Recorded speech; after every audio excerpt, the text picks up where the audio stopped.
We are really made to think that being independent is the way to go, na you are strong if you don't ask for help, if strong ka talaga and if kakayanin mo lahat by yourself, diba? That's really a lie that we are made to believe. During your lowest moments, you need someone who is stronger than you at the moment to lift you up. Kasi syempre, as humans, we are not strong all the time. We are not happy all the time. We are not at peace all the time. Diba? Reflect on how you also treat others because you are what you attract. Hello, my dears! Welcome to Chosen and Pursued podcast, where we talk about real life, real healing, and how God shows up in every season.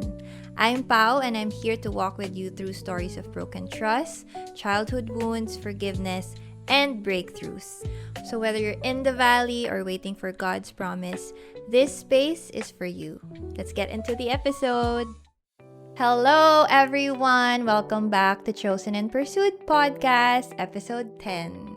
Grabe, we are already at episode 10. Actually, there are only 2 episodes left. But don't be sad because maybe next year I will be doing this again. So if you have been listening since the first episode of this season, I hope and I pray that you have been learning a lot. And of course, getting to know yourself better through learning more about God. So, yun naman talaga yung ultimate goal of why I really wanted to pursue this podcast, this show. It's also my ministry and it's my way of really sharing the Lord with each and every one of you here. So, welcome back, my dear listener. And if you are a first-time listener, so welcome to Chosen and Pursued podcast. It's me, Sis Pao. And yeah, this episode is another exciting episode. And yeah, actually, I've been having my quiet time early this morning. And grabe yung timing din ni Lord for this topic because that is also what I've been praying for sa Kanya kanina. And something that I'm just grateful for now in this season of my life. So yeah, I'm sure you'll be able to relate. And if you haven't yet binge watch my previous episodes, so we're able to talk more about different things in life. So that is what this podcast is about. Me exploring with you, walking with you in your spiritual journey through different seasons in life, through your lowest points, to your milestones, to your single season, to your season of dating, to your healing journey. So, everything. So, yeah, it was super fun. I hope you stay tuned because as we also near the end of this season. Anyways, let's start with the topic. So, the title of our topic today is Built for Belonging. So, now we will be talking about something that is needed, but usually we resist it. It's about finding a godly community. Especially in your healing journey, it's never really meant to be walked alone or to be like a solo journey. So, it's really better if you are part of the right community or a godly community. So, yeah, that is our topic today. But of course, before we get started with the message, let us first open with a prayer. Heavenly Father, thank you, dear Father, for today, for another episode and another discussion that you have blessed me with. Thank you for our dear listener today, that they are here and they are ready to open up their hearts and to receive your message for us. I pray, dear Father, that you help me and override my preparation for today's message.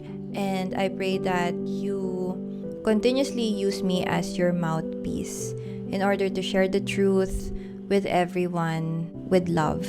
We praise you and we glorify you, dear Father. And again, we thank you for everything that you do in our life.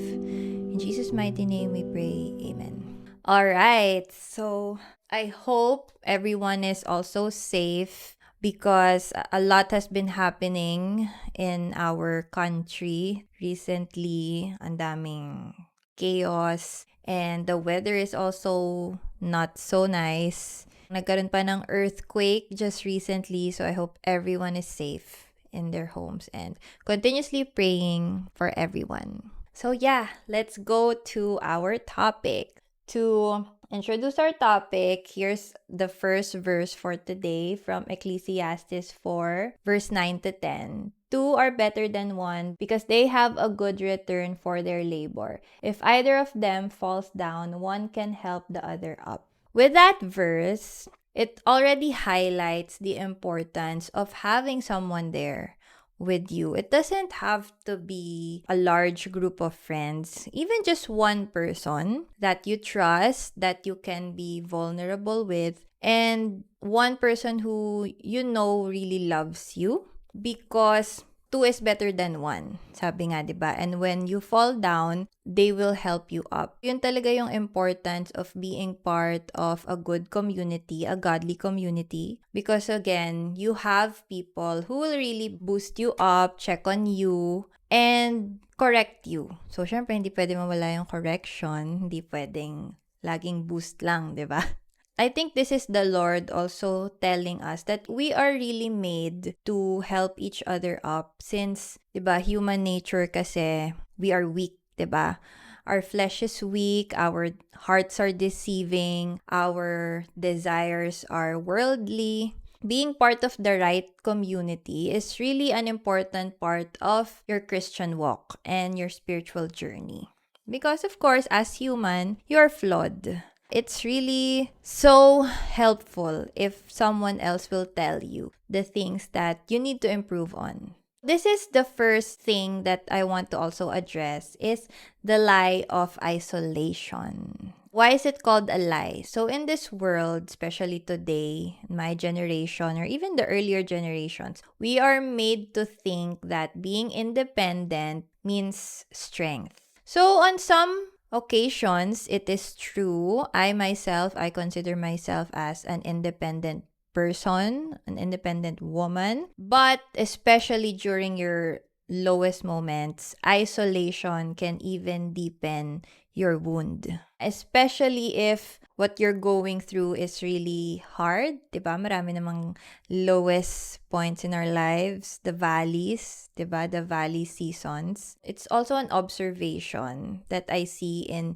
Gen Zs nowadays na ay na nga, we are really made to think that being independent is the way to go, na you are strong if you don't ask for help. If strong ka talaga and if kakayanin mo lahat by yourself, 'di ba? That's really a lie that we are made to believe. It can be good at the start, but in the long run, especially if sunod-sunod talaga yung dagok mo in life, it will wear you down and it will be burdensome for you. And for me, going back to the thought na if you ask for help, you are weak. I was made to believe na you don't need to ask for help because it's a sign of weakness. But of course, upon maturing and of course knowing the Lord, asking for help means you are strong. Why? Because when you ask for help from people, parang ina-admit mo na rin sa sarili mo na you need help, 'di ba? And there's something wrong with you. And you can't manage it alone, 'di ba? You really need help. So in a way, you are being accountable as well for your weaknesses.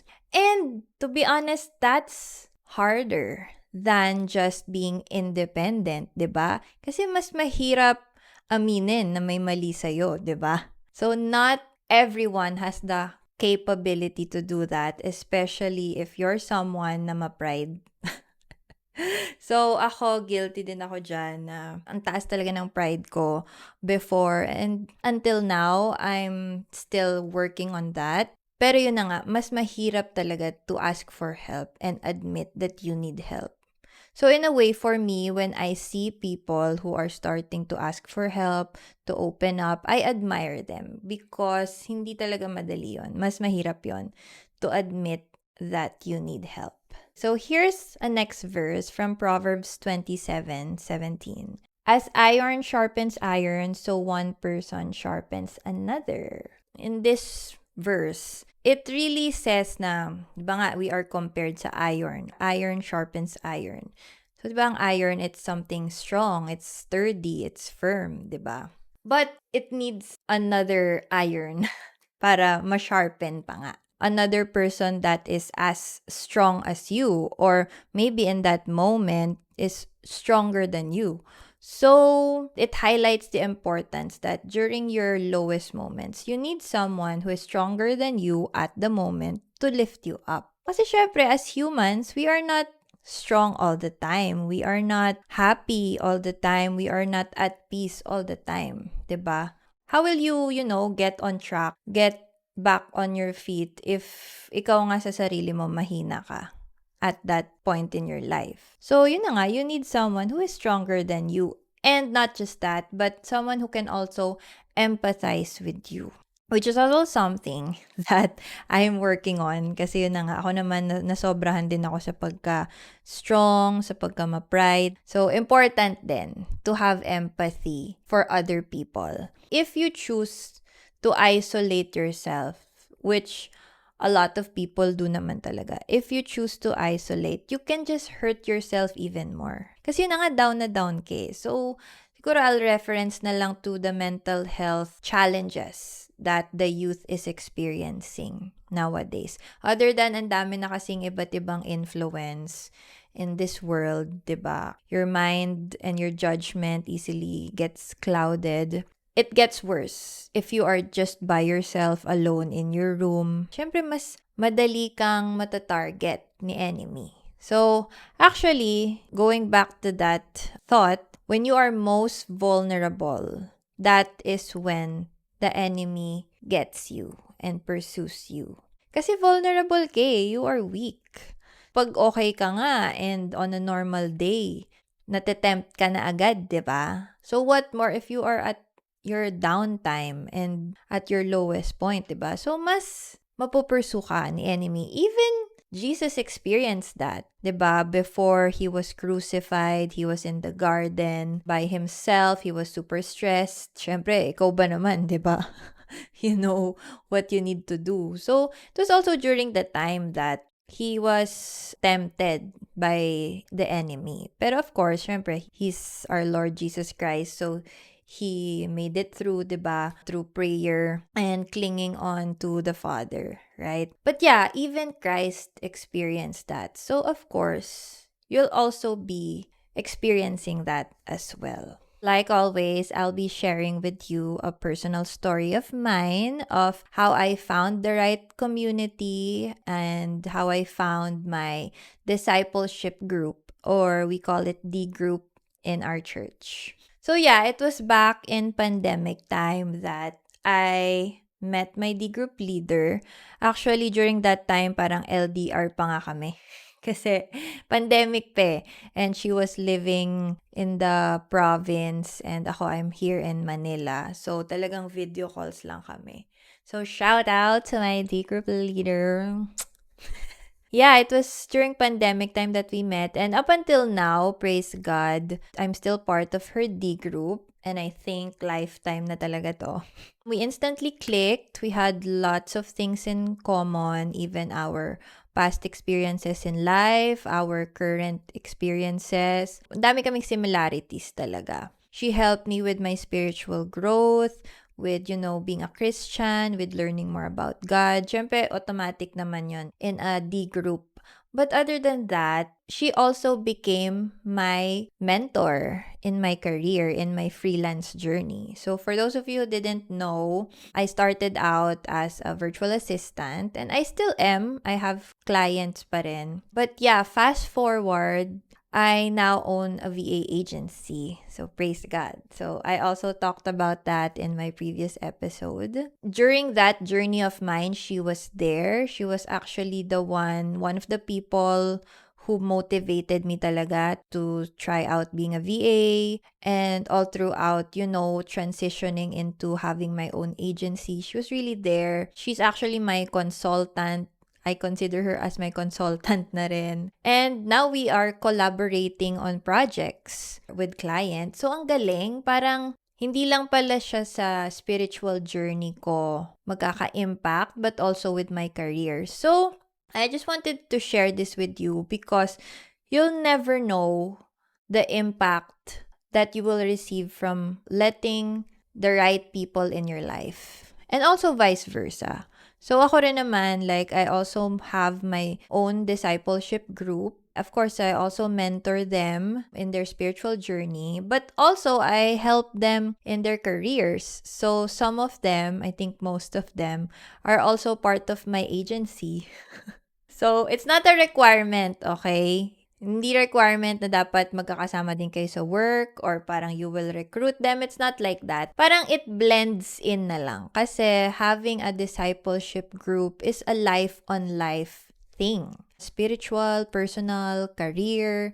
So lahat talaga, your lives will be intertwined. It's like a spiritual barkada. I want to word it that way. Hindi na nga lang siya barkada, it's a family. Moving forward through the years, our D group expanded. So as of now, I have 3 beautiful D group sisters. So hello. I have 3 beautiful, lovely D group sisters, and we are all walking together. They are sharing their struggles, challenges, different seasons that we are in, the milestones, birthdays we celebrated. So, ang saya kasi other than, of course, our families, we also became a family. And doon ko na-realize na family is not just confined to your, your blood relatives, to your parents. Of course, they are your main family, diba? Pero you can also have a family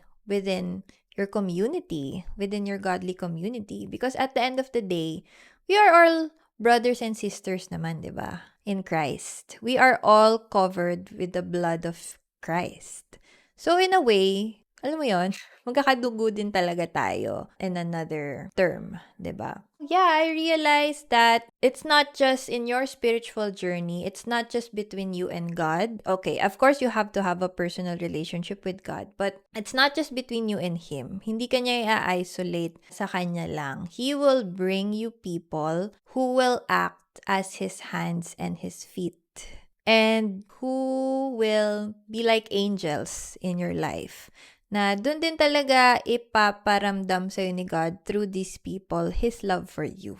And ako, I'm so grateful because I experienced that, especially this year, during the heartbreak and the healing process that I went through.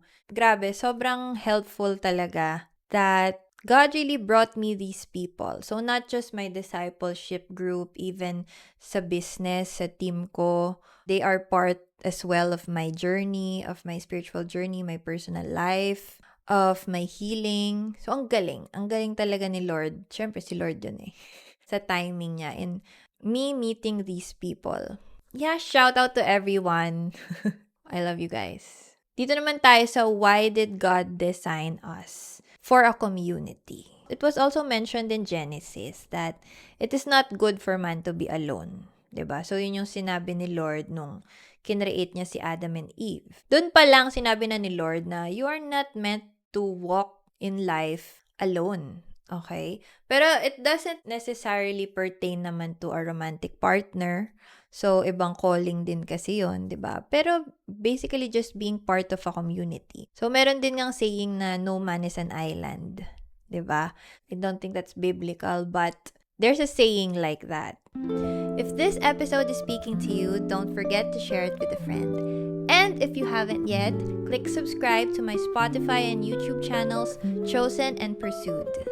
You can also follow my Instagram account so you're always updated.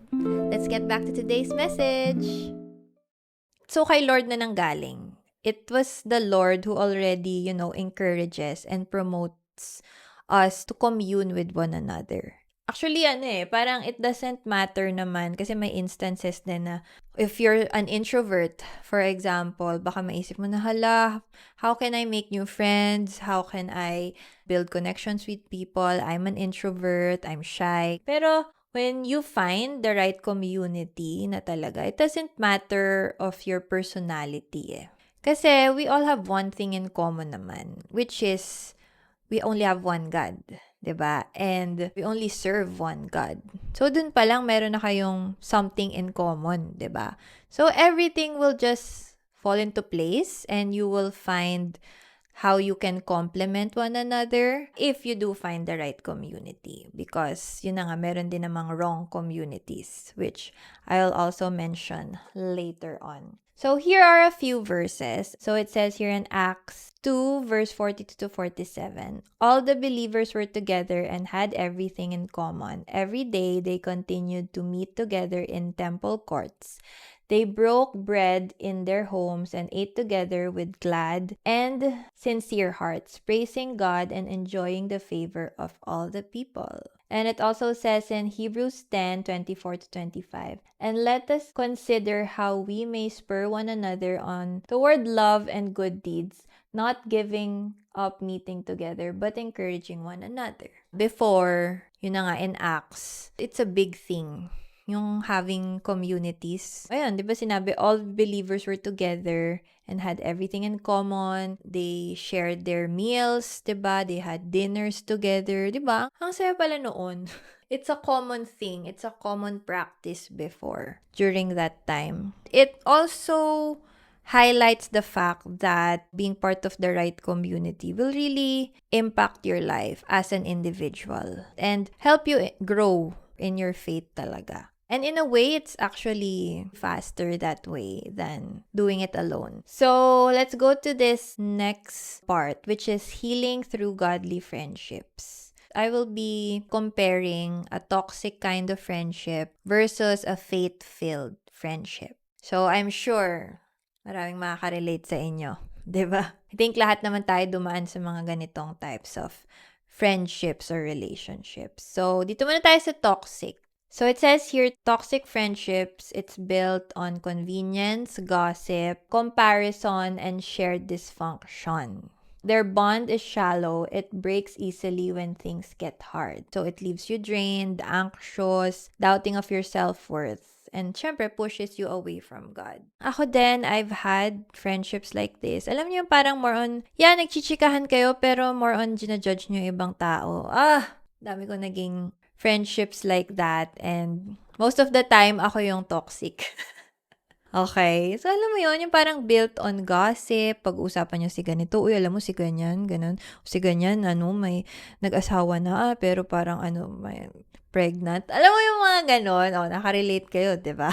Parang, okay, nakaka-enjoy naman din. Ako, guilty rin ako. Nag-enjoy din ako sa mga ganong friendship ko before. And ako din nga, ako yung mismong trigger ng mga ganong conversation. Pero yun na nga, parang it was so shallow and it was the kind of friendships na hanggang gano'n na lang. Alam niyo yun, parang wala na ba tayo ibang pag-uusapan? Can't we talk more about deeper things in life, aspirations? Hanggang gano'n na lang talaga. So, ayun, it's shallow. And second, it is built on a foundation of hurting other people, 'di ba? I mean, kahit ba hindi nila alam yon na pinag-uusapan nyo sila, pero minsan nga nalalaman, 'di ba? It's still anchored on that, just talking bad about other people. So, technically, you're hurting other people din naman talaga. That's the toxic kind of friendship. So, going back, dito naman tayo sa faith-filled friendships. So, what is the difference between toxic friendships? Faith-filled friendships are centered on God. It's also important then na you have one belief, diba? One God. However, ako naman, in terms of my circle of friends, I am not also confining it to only, fellow Christians. I'm friends with everyone. I still have friends from before, yung mga long-term friends ko na. So, hello, shout out. And I'm also still good terms with them. So, hindi naman kailangan yun na nga, lahat talaga kayo in the same church. Pero yun na nga, of course, look for the friendships who are grounded in truth, people who, you trust enough that they can give you feedback And when they do give you feedback, it's out of love. It's not out of judgment. It's not out of hate or resentment sa'yo, di ba? Because there are people like that who is just only after to put you down, di ba? And they also have the desire to grow with you, whether that's spiritually, mentally, emotionally, financially as well. May mga ganun din akong types of friendships na nag-grow kami together sa career and we celebrate one another. So, genuine friendships like that, these kinds of friendship wouldn't leave you, anxious. It will even encourage you even more to reach for certain goals in life. And they also challenge you the right way kasi yun na nga merong friendships na parang basta makapag-compete na lang kayo sa isa't isa. So, hindi rin maganda yung mga ganon. So, they challenge you to grow the right way. And, they also push you closer to God. So, it's the same thing as, let's say, dating or romantic relationships, diba? So, sabi ko nga sa numerous episodes ko, na dapat the relationship that you have will push you towards God and not away from Him. So, it's the same thing with friendships. So, doon na rin papasok yung, are they the right influence sa'yo? There are also like seasonal and transactional types of friendship. So, ako, especially during my past life, ganito yung mga friendships na na-acquire ko. Na kapag may kailangan lang sila sa akin, andun sila. But if ako na yung may kailangan and I'm at my lowest point, I cannot count on them. Okay? They're not there anymore, diba? So, in a way, transactional siya. And that's why it also becomes seasonal. Yung parang in this phase in your life, they're your friends. Pero in the next phase of your life, they're not your friends anymore. Kasi yun na nga, maybe the foundation of the friendship is not that deep, diba? Pero syempre, during those times that I was in those kinds of friendships, I was also frustrated and I asked the Lord, ba't ba ganito, Lord? Bakit ganito na lang? Yung mga na-acquire ko na relationships, na friendship, I wasn't able to maintain the friendships, diba? And then that's when I realized na it's because I'm also like that to other people. I am also transactional. I am also seasonal. I'm also a seasonal friend. So, reflect on that. Reflect on how you also treat others because you are what you attract. Okay? If you notice your pattern, if you notice the people that you associate with and it's not healthy, you reassess yourself and maybe take time. Again, take time to heal and process everything that you also need to improve on. Because once you have healed, so ito, I can say this from a credible perspective because I think now, siguro, parang 60% I can say naman ako sa healing journey ko. Pero syempre, there's still a lot of growing to do. But now that you are healed, or when you get there, it will be easier for you to discern the right and the toxic people that you should and should not associate yourself with. Mas madali na talaga siya. I promise you. Because, yun na nga, you have a better perspective na on the people that you should trust and the people that you should let in your life. But at the same time, you will also have a bigger heart, a bigger compassion for those who are still struggling and who are still broken. So, imbes na mainis ka din or magalit ka sa kanila or awayin mo sila, you'll just show compassion to these people. So, in a way, you build more stronger friendships and you don't make enemies anymore. Napaka-important talaga ng healing in any season and with any kind of relationship in your life. So, prioritize that. Okay?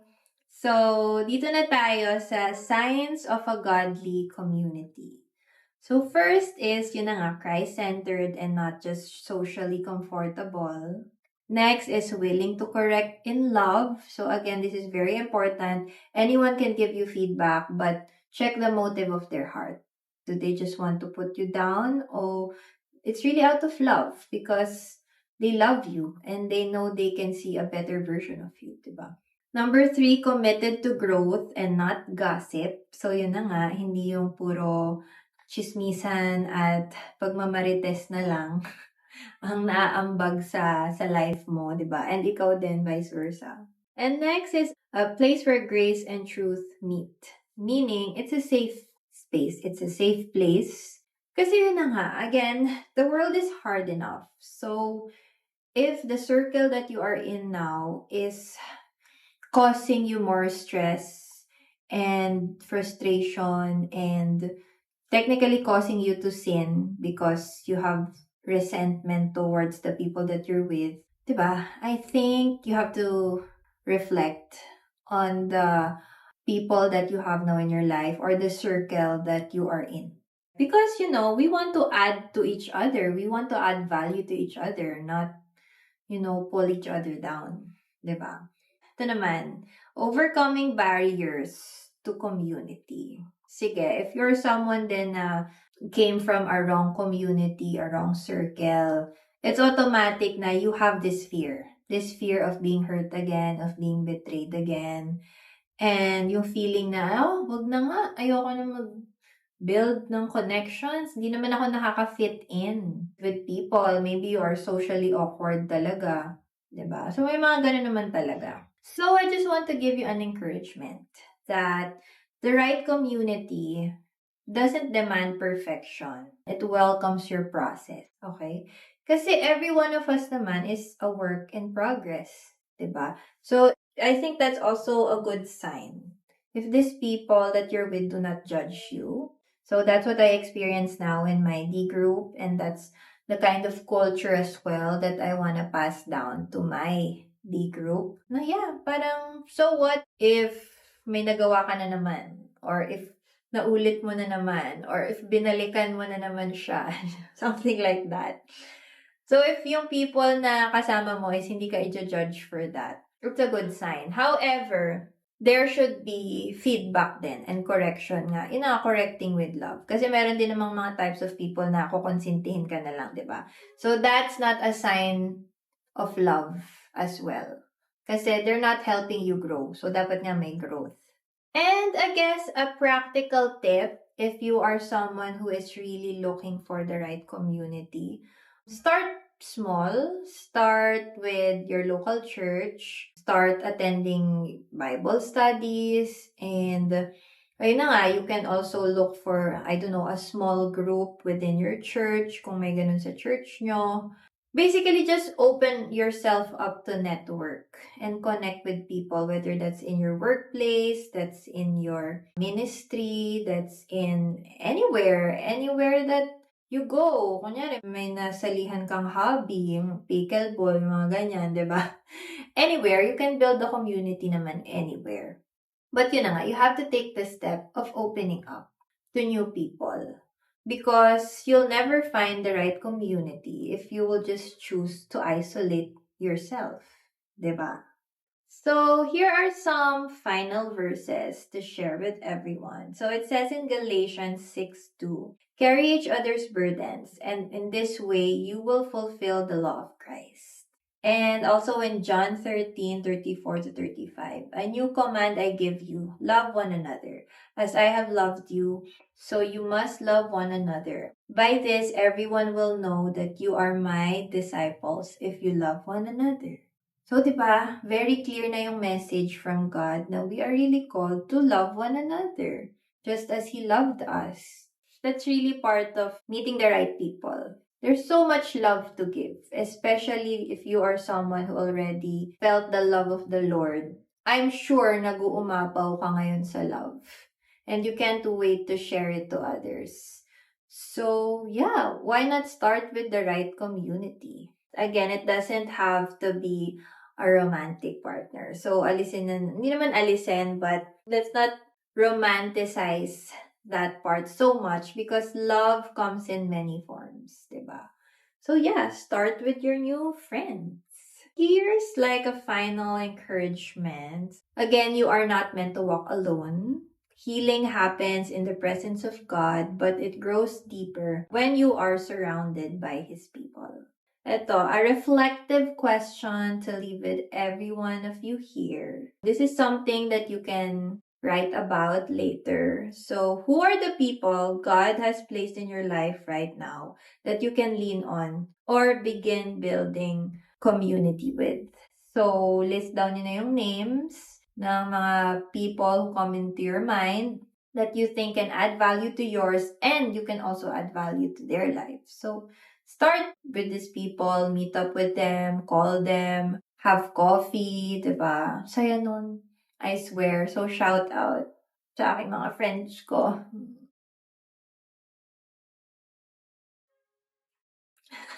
So, yeah, let us end this episode with a prayer. Let's put ourselves in the presence of God. Heavenly Father, thank you, dear Father, for this message, this episode. Thank you for giving me the strength and courage to share it with everyone. I pray, dear Father, for our dear listener as they commune and look for the right community. I pray that you give them the right people that will influence them, that will mirror the love that you have for them. And I pray that we will continuously lean on one another as we also continue our walk with you. I thank you, dear Father, for the people that you have put in my life, that you have blessed me with. And I hope and I pray that I also fulfill the purpose that you have set for me in their lives. We praise you and we glorify you, dear Father. In Jesus' name we pray. Amen. Alright, so yeah, that is it for our episode. So I hope you enjoyed and got value from it. And of course, stay tuned for the last 2 episodes for this season. Thank you, everyone. Have a great day. Bye!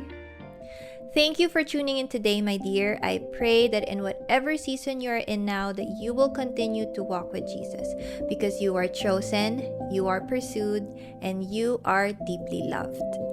If you haven't yet, click subscribe to stay tuned to the latest episodes. Until next time!